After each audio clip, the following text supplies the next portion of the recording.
There's lots of problems with data. Who's responsible for fixing it? Fundamentally, it's the users, it's your data. You have to take an interest in where it goes, you have to take an interest in who gets it, you have to take an interest in what they're doing with it. I think the time when you could look to government and say, look, solve our problems for us, they're long gone. These companies operate at a supranational level. They can move operations between countries at a supranational level, and you only actually have to look at Apple's behaviour over the San Bernardino iPhone to realise that companies are prepared to go toe-to-toe with government and actually get their own way. So you think people need to take control back? Do they have what's necessary? Do they have the understanding, the tools to do so? Absolutely not. The general public is in some cases willfully ignorant. However, there is a lot of collusion in that from the technology companies. I think there's this idea, this pervading sense that it's just too complicated. You'll never understand this. Go back, keep using the phones, keep watching the ads, keep using the apps, don't ask questions. And that really annoys me, because it's not beyond the wit of man to work out what your phone is doing. It's not beyond the wit of anybody to start getting to grips with what's happening behind the scenes with data. This is something users have to do. It's our responsibility now. You like Facebook, you like Google, you like free software, fine. The cost is you have to skill up. Is there a role that we can help people like you, who are in the media, who are championing some of these issues, to get the word out there? I think the time when people weren't interested in tech is long gone.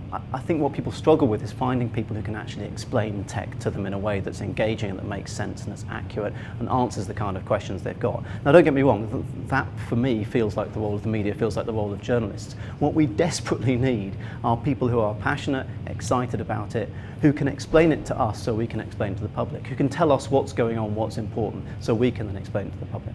And who do you trust to give you the right answers? I trust no one.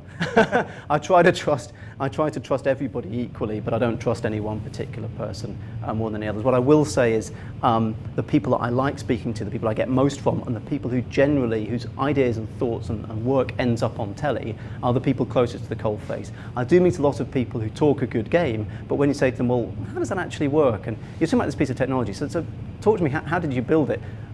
You realise they don't actually know what's going on. So it's coalface people, it's actually people who get hands-on experience. So if you were to give advice to people who are right at the coalface with this issue about what their responsibility to do next is, what would you say to them?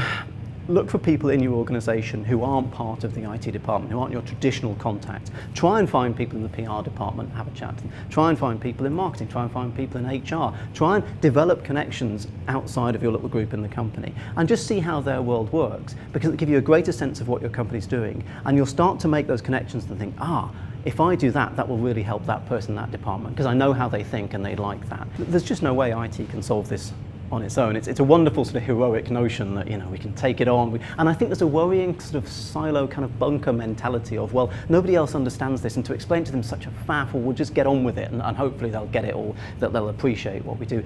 That's not going to work in the long run. You've got to have those conversations with people outside your department, outside of your business role, outside of your room, as it were, in the company.